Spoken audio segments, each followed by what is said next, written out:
مستقیم بسم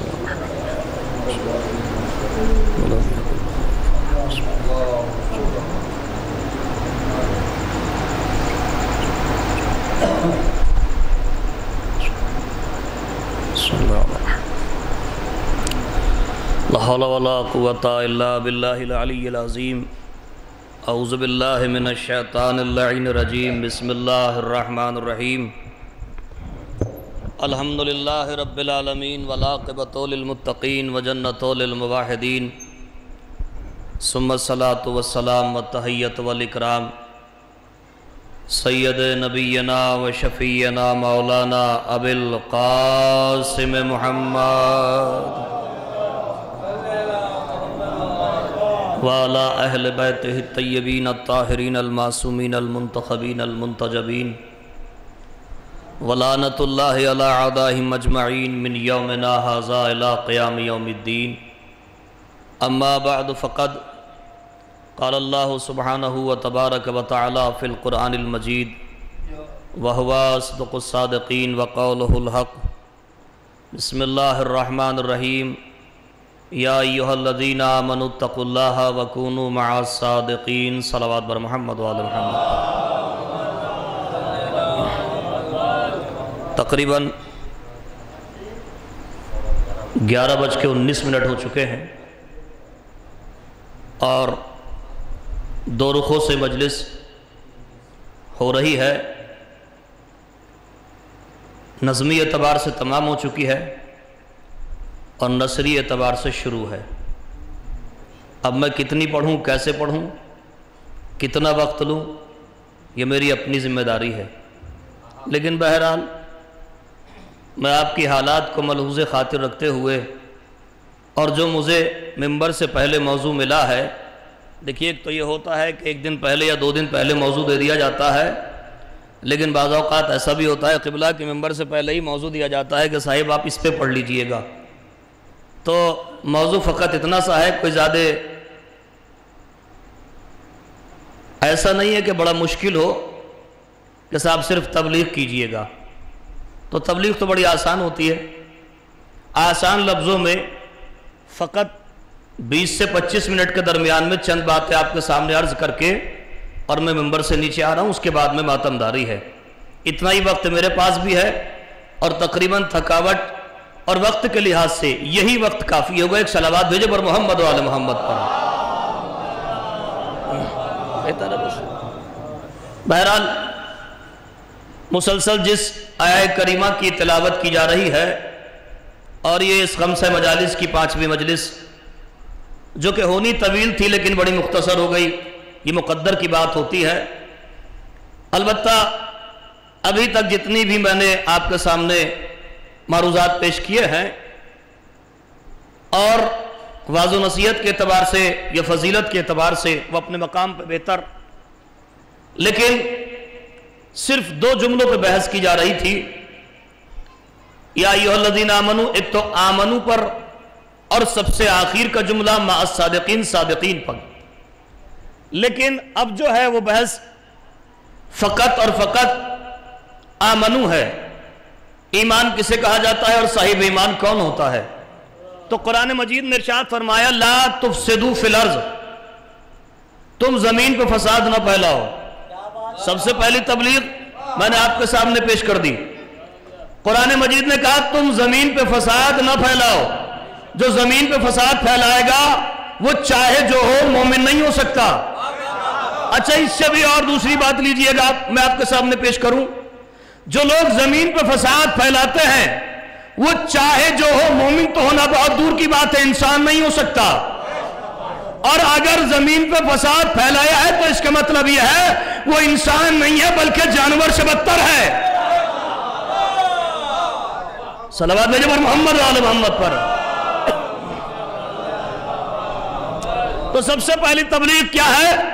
لا تفسدوا فی الارض یا لا تفسدون فی الارض، زمین پہ فساد نہ پھیلاؤ۔ بس ایسے ہی پڑھتا رہوں گا 20 منٹ، بہرحال آپ کے سمجھنے کی بات ہے، آپ کتنا سمجھیں گے۔ دوسری آیت کا ایک جملہ میں آپ کے سامنے پیش کرتا ہوں، لا تفسدون فی الارض، زمین میں فساد نہ پھیلاؤ۔ لعنت اللہ علی الکاذبین، جھوٹوں پر اللہ کی لعنت ہو۔ ایک تیسری چیز بیان کروں گا اور ان تین جملوں کے درمیان میں 20 منٹ گزاروں گا۔ لعنت اللہ علی الکاذبین، جھوٹوں پر اللہ کی لعنت ہو۔ لعنت اللہ علی الظالمین، اور ظلم کرنے والوں پر بھی اللہ کی لعنت ہو۔ ان تینوں چیزوں کا جوڑ کیا ہے جناب؟ ان تینوں چیزوں کا جوڑ کیا ہے کہ پہلے کہا گیا زمین میں فساد نہ پھیلاؤ، اس کے بعد کیا کہا کہ جھوٹوں پر اللہ کی لعنت، اس کے بعد کہا ظلم کرنے والوں پر اللہ کی لعنت۔ تو سب سے پہلے ہمیں سوچنا یہ پڑے گا کہ اگر زمانے میں رہ کر یہ تین کام کیے تو سمجھ لینا یہ تین کام کرنے والا انسان نہیں ہو سکتا بلکہ شیطان صفت کہلائے گا۔ صلوات علی محمد علی محمد پر۔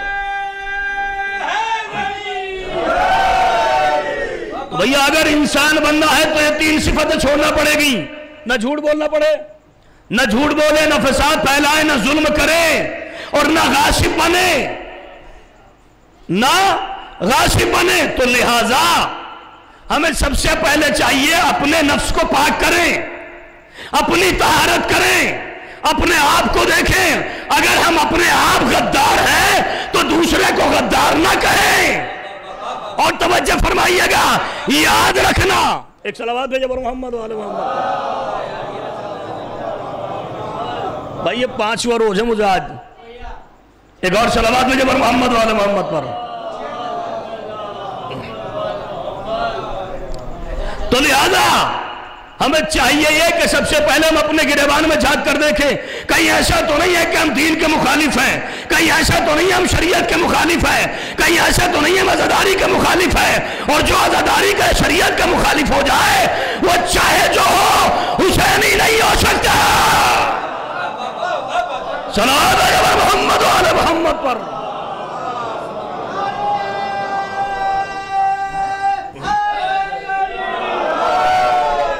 بچیے گا دیجو، بچیے گا، ضرور بچیے گا، چونکہ قرآن نے کہا فساد سے بچو، قرآن نے کہا ہے ظلم سے بچو، قرآن نے کہا ہے غاصبیت سے بچو، قرآن نے کہا ہے کہ اگر تم نے کسی کا غصب کیا ہے اور تم ہمارے سامنے یعنی اللہ کے سامنے پہنچ گئے تو یاد رکھنا تم ہمارے سامنے آ کے بھی ذلیل رہو گے، تم دنیا میں بھی ذلیل رہو گے گویا، اور آخرت میں بھی ذلیل رہو گے۔ اگر ضلالت سے بچنا ہے تو تمہیں احکام الہیہ کی پابندی کرنا پڑے گی، اگر ضلالت سے بچنا ہے تو نمازوں کو پڑھنا پڑے گا، اگر ضلالت سے بچنا ہے تو مومن کو بدنام کرنے سے بچنا پڑے گا، اگر ضلالت سے بچنا ہے تو جھوٹ سے بچنا پڑے گا۔ صلوات بھیجے پر محمد و آل محمد پر۔ لہذا پرہیز کریں، برائیوں سے بچیں، چونکہ اہل بیت نے جو ہمیں شعار دیا ہے وہ یہ دیا ہے کہ ہم ہر طرح کی برائی سے بچیں، جھوٹ سے، چغل خوری سے، غیبت سے، جو آج کل کے معاشرے میں جگہ جگہ پر چوکڑیاں جمع رہتی ہیں۔ میں کیا کروں، مجھے موضوع پہلے سے دے دیا گیا، ورنہ میرا موضوع تو کچھ اور چل رہا تھا، کل تک کچھ اور رہا ہے، لیکن آج بڑا عجیب سا مسئلہ ہے۔ بہرحال یہ بھی ہونا چاہیے، یہ پہلا مرحلہ ہے منبر پیغمبر سے کہ سب سے پہلے تبلیغ ہونا چاہیے۔ مگر یاد رکھنا یہ جو آج کے زمانے میں جگہ جگہ پر چوکھڑیاں جمتی ہے نا کہ 4 وہاں 4 یہاں 5 وہاں 10 وہاں، اس کا مطلب یہ ہے کہ یہ چوراہوں پر جمع ہونے کے بعد میں غیبت اور چغل خوریاں ہوتی ہیں، یہ شیطانی اڈے ہیں، حسینی معیار نہیں ہو سکتا۔ توجہ ہے نا آپ کی، یہ شیطانی اڈے ہیں۔ اب اگر تم شیطانی اڈوں پر بیٹھو گے تو شیطان کے ساتھ رہو گے، اگر حسین کی مجلس میں آؤ گے تو محشور حسین کے ساتھ ہوگے۔ صلوات علی محمد و آل محمد پر۔ لبیک یا حسین، لبیک یا حسین، لبیک یا حسین، لبیک یا حسین، لبیک یا خامنائی، لبیک یا خامنائی، لبیک یا سیستانی، لبیک یا سیستانی، لبیک یا نصر اللہ، لبیک یا نصر اللہ، یا حیدری، یا حیدری، یا حیدری، آواز بلند نعرہ صلوات۔ تو عزیزو بچنا پڑے گا، ہمیں برائیوں سے پرہیز کرنا پڑے گا. حسینی بندہ ہے تو حسینی فرش اعضا پہ آنا پڑے گا. شیطانی اڈوں سے بچیے گا جہاں فقط ابلیس کا تذکرہ ہوتا ہے، اور ان مقامات پہ آئیے گا جہاں حسین کا تذکرہ ہوتا ہے. اور معصوم نے فرمایا جہاں ہمارا تذکرہ نہ ہو وہاں پر بیٹھنا بھی تمہارے لیے صحیح نہیں ہے، وہاں پر بیٹھنا بھی تمہارے لیے صحیح نہیں ہے. یعنی اگر تم کہیں بیٹھو تو چاہے دنیا کی بات کرو لیکن حسین کا تذکرہ بیچ میں ضرور آنا چاہیے. اگر حسین کا تذکرہ کرو گے تو برائیوں سے بچو گے، حسین کا تذکرہ کرو گے تو غیبتوں سے بچو گے، حسین کا تذکرہ کرو گے تو غیبتوں سے بچو گے، حسین کا تذکرہ کرو گے تو جھوٹ سے بچو گے، حسین کا تذکرہ کرو گے تو ایک دوسرے پہ لعن و طعن سے بچو گے. لہذا اگر بچنا ہے برائیوں سے تو حسین کا تذکرہ کرو. اگر برائیوں سے پرہیز کرنا ہے، اگر برائیوں سے بچنا ہے تو تمام تر اپنی ذمہ داری کو لے کر حسین کا تذکرہ کرنا پڑے گا. اور یاد رکھنا ابلیس کا سب سے بڑا معیار یہ ہے کہ وہ سب سے پہلے بہکاتا ہے، اور اس انداز میں بہکاتا ہے کہ پتہ بھی نہ چلتا ہے بندہ خدا کو، اور وہ اپنا کام کر کے چلا جاتا ہے. پتہ شیطان کیا کہتا ہے؟ ایک کتاب ہے ابلیس نامہ، 2 جلدوں پر مشتمل ہے. یہ غالباً پہلے حصے کی بات ہے جو میں آپ کو سنا رہا ہوں. پتہ شیطان کیا کہتا ہے؟ شیطان کہتا ہے کہ انسان بڑی آسانی سے میرے چنگل میں آ جاتا ہے، اور میں کرتا یہ ہوں کہ میں بھائی کو بھائی سے لڑا دیتا ہوں، باپ کو بیٹے سے لڑا دیتا ہوں، بیٹی کو ماں سے لڑا دیتا ہوں. توجہ ہے نا آپ کی؟ میں بندے کو بندے سے لڑا دیتا ہوں، مومن کو مومن سے لڑا دیتا ہوں. مومن کو بھی لڑا رہا ہے. توجہ آپ کی؟ چاہے مومن نہ لڑے اس کے بہکانے میں نہ آئے لیکن کوشش پوری کرتا ہے. تو لہذا قرآن کہہ رہا ہے یہ تمہارا کھلا ہوا دشمن ہے، اس سے محفوظ ہو جاؤ. اگر تم اس کھلے ہوئے دشمن سے محفوظ ہو گئے تو سمجھ جانا کہ جو اس کھلے ہوئے دشمن سے محفوظ ہو گیا وہ حسین کا عزادار ہے. اور حسین کے عزادار کی ایک پہچان یہ ہے کہ وہ کبھی بندہ مومن کو تکلیف نہیں پہنچاتا. حسین کے عزادار کی پہچان یہ ہے کہ وہ کبھی بندہ مومن کو تکلیف نہیں پہنچاتا. اور غرض بندہ مومن نہیں، پورے انسان کو، کسی کو بھی پوری دنیا کے اندر اگر حسین کا عزادار ہے تو تکلیف نہیں پہنچاتا. پہلی چیز. دوسرا، کسی کا غصب نہیں کرتا. تیسری چیز، کبھی کسی پہ بہتان نہیں باندھتا. مولانا بیٹھے تصدیق کیجئے گا، بندہ مومن کبھی، حسین کا عزادار کبھی کسی پہ بہتان نہیں باندھتا، کسی پہ الزام تراشی نہیں کرتا، کسی کی چغل خوری نہیں کرتا، کبھی جھوٹ نہیں بولتا. تو اب آپ سمجھ جائیے گا، جو جھوٹ بولے حسین کا عزادار نہیں، جو غیبت کرے حسین کا عزادار نہیں، جو ظلم کرے حسین کا عزادار نہیں، جو فساد کرے حسین کا عزادار نہیں. توجہ ہے نا آپ کی؟ جو غیبت کرے حسین کا عزادار نہیں، جو تہمتیں باندھے حسین کا عزادار نہیں. جب یہ تمام جتنی بھی اس کے اندر خامیاں پائی جا رہی ہے، یہ پائی جانے کے بعد میں حسین کا عزادار نہیں ہوتا. جو حسین کی عزاداری کو روکے وہ کیسے حسین کا؟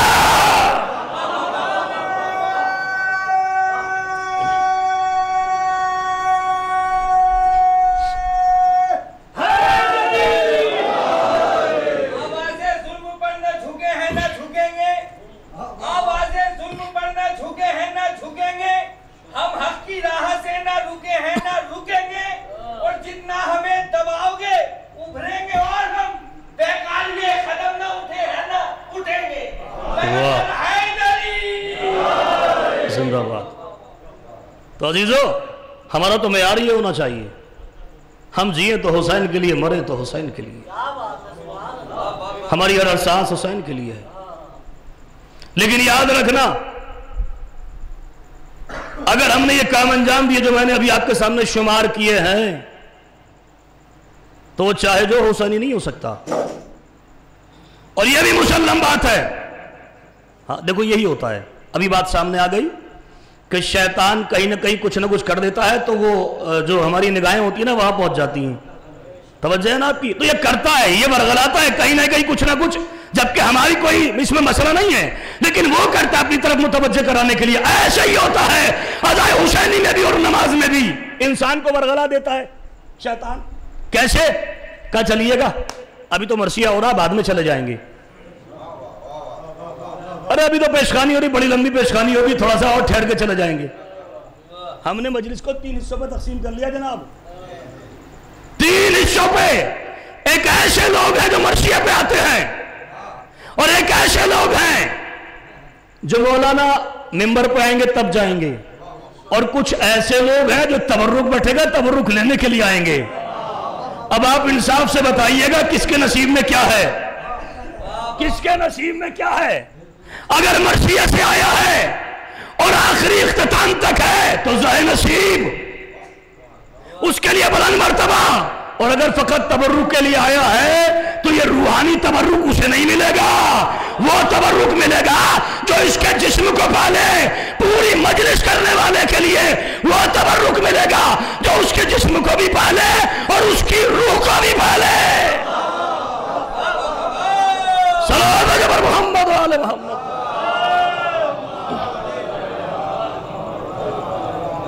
تو ہم نے 3 حصوں پر مشتمل کر دیا مجلس کو. عزیزو خدا را ایسا نہ کیجئے گا. مجلس مجلس ہے، مرثیہ ہے، پیشخانی ہے یا خطیب ہے، جو بھی بہرحال اول سے لے کے آخر تک ہر ساعت ہر لمحہ ہر لحظہ ہمارا عبادت میں شمار ہو جاتا ہے کہ جب ہم فرش عزا پر آ جاتے ہیں. اب جو اس فری کے ثواب کو لینا چاہتا ہے وہ فرش مجلس پہ آ جائے، اور اگر اس ثواب سے محروم ہونا چاہتا ہے تو پھر اس کی اپنی مرضی ہے کہ وہ کتنا ثواب لے. تو لہذا ہماری ذمہ داری ہے کہ ہم سب سے پہلے اپنے گریبان کو دیکھیں. کسی دوسرے کے اوپر الزام تراشی کرنے سے پہلے اپنے آپ کو دیکھیں کہیں ایسا تو نہیں ہے کہ اسی الزام میں ہم بھی ملوث ہوں یا اسی گناہ میں ہم بھی ملوث ہوں.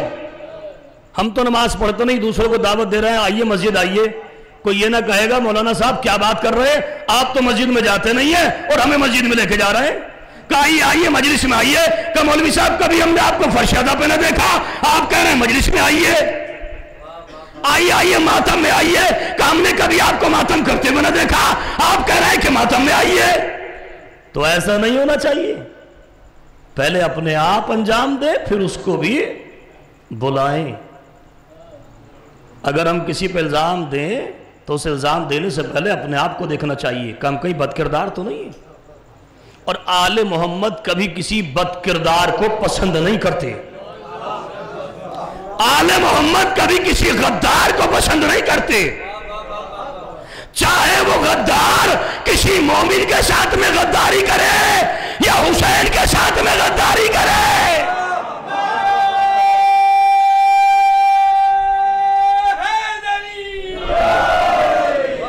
اور ہمارا دین نہیں سکھاتا ہم کسی کے ساتھ میں غداری کریں. ہمارا مذہب نہیں سکھاتا ہم کسی کے ساتھ میں غداری کریں. ہمارا اسلام نہیں سکھاتا، ہمارے ائمہ نے نہیں بتایا ہم کسی کے ساتھ میں غداری کریں. اور یاد رکھنا سب سے بڑا مرحلہ یہ ہے، اہل بیت نے ہمیں سب سے پہلے وطن سے محبت سکھائی ہے. حب الوطن نصف الایمان. وطن کی محبت نصف ایمان ہے یا من الایمان، ایمان میں سے ہے. توجہ آپ کی. اب زمانہ چاہے کتنا ہی بھی کہتا رہے کہ ہمارے وطن کی محبت پہ کوئی شک کرے تو فقط ایک ہی قوم ایسی ہے پوری دنیا کے اندر کہ جس نے حب الوطنی کا ثبوت پیش کیا ہے، اور وہ واحد قوم حسینی ہے. وہ واحد قوم شیعہ قوم ہے کہ جس نے حب الوطنی کا ثبوت پیش کیا ہے کہ ہم میں کوئی غدار نہیں ہوتا. تو عزیزو کیا سبب ہے کا سبب یہ ہے کہ حسین نے کربلا کے میدان سے یہ پیغام دیا تھا، اگر کوئی میرا چاہنے والا ہے تو کبھی اپنے وطن سے غداری نہیں کرے گا۔ اب جو حسین سے محبت کرے گا وہ وطن کا وفادار ہوگا، غدار نہیں ہوگا۔ صلوات جبر محمد آل محمد پر۔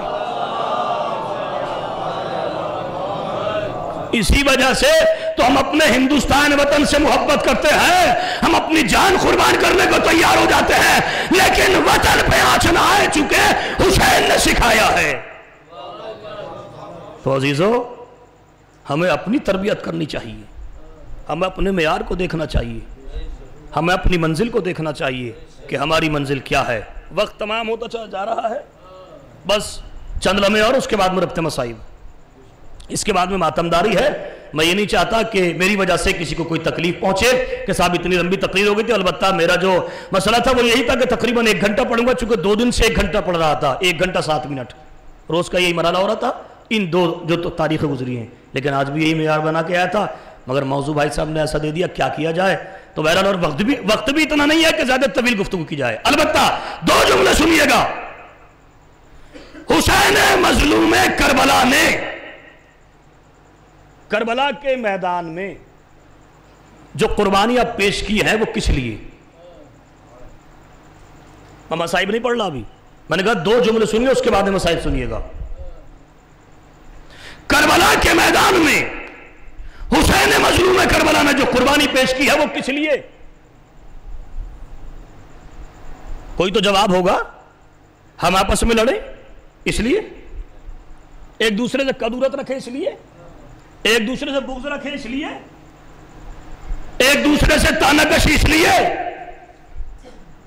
مارے پیٹے قتل و غارت گری اس لیے؟